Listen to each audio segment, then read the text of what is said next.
Perkenalkan, aku dengan Kamelda. Di sini aku akan menjelaskan sedikit materi tentang memelihara lingkungan. Baiklah, di sini aku ada sedikit gambar tentang suasana lingkungan yang bersih dan asri.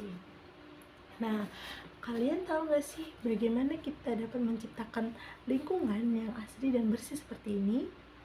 Nah, aku kasih tahu ya caranya. Di sini ada dua cara, yaitu yang pertama kita membuang sampah pada tempatnya, teman-teman. Nah, di sini sampah dibagi menjadi dua, yaitu sampah organik dan anorganik. Kalian tahu nggak sih anorganik dan sampah organik ini apa ya? Baik, di sini aku kasih tahu ya. Yang pertama kita ngebahas tentang sampah organik.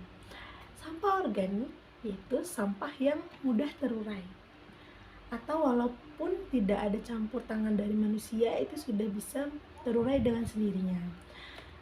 Ada yang tahu nggak sih contoh-contohnya apa saja? Contoh-contohnya itu seperti sisa makanan, sampah daunan, dan juga seperti ranting pohon yang jatuh. Itu dapat mudah terurai walaupun tanpa campur tangan manusia. Nah, yang kedua ada sampah anorganik. Ada yang tahu nggak sih sampah anorganik itu apa? Ya, sampah anorganik itu adalah sampah yang tidak mudah terurai. Walaupun dia ditanam di dalam tanah, dia dapat mencemarkan tanah, yaitu membuat tanah menjadi tidak sehat. Contohnya apa ya teman-teman? Ada yang tahu nggak sih?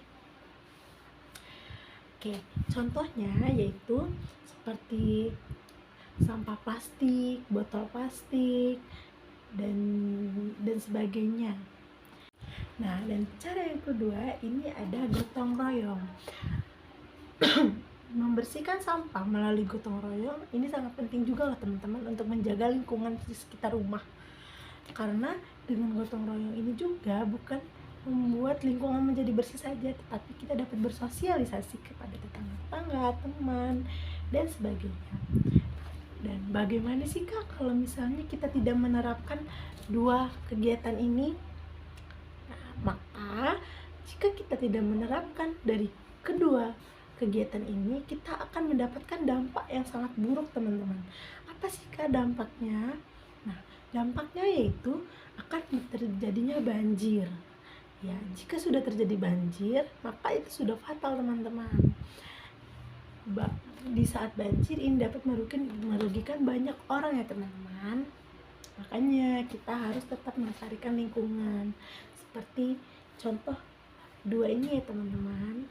Baik. Cara yang kedua memelihara lingkungan itu dengan cara melestarikan tanaman. Bagaimana cara melestarikan tanaman? Nah, seperti gambar ini kita dilarang menebang pohon di hutan.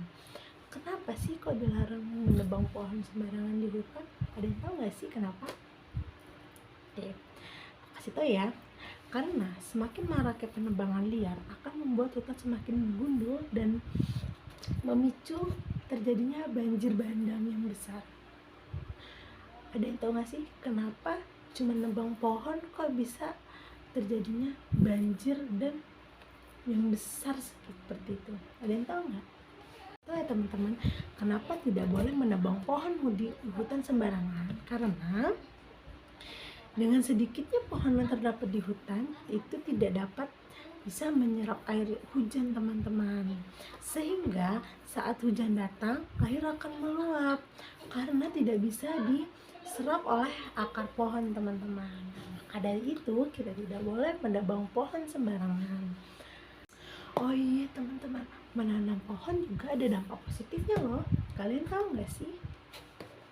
Oke, sini aku kasih tahu ya. Menanam pohon memiliki banyak dampak positif. Di antaranya yaitu yang pertama, memproduksi oksigen. Pohon menghasilkan oksigen melalui proses fotosintesis yang dapat menghasilkan banyak keuntungan bagi hewan dan manusia teman-teman. Nah, yang kedua, dapat menyimpan karbon. Maksudnya, pohon membantu mengurangi karbon dioksida dari udara dan dapat mengurangi pemanasan global juga loh teman-teman. Nah, yang terakhir dampaknya yaitu kepada habitat hewan. Pohon memberikan tempat tinggal dan makanan bagi berbagai spesies hewan di sana. Nah, jadi menanam pohon itu bukan hanya menguntungkan lingkungan saja ya teman-teman, tapi juga memberikan manfaat sosial dan kesehatan bagi manusia dan hewan. Nah, maka dari itu kita dianjurkan untuk menanam pohon atau menanam tumbuhan agar tercapai hidup sehat dan lingkungan yang sehat.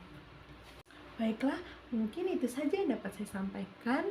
Mohon maaf bila ada kesalahan kata. Saya akhiri. Wassalamualaikum warahmatullahi wabarakatuh. Bye bye.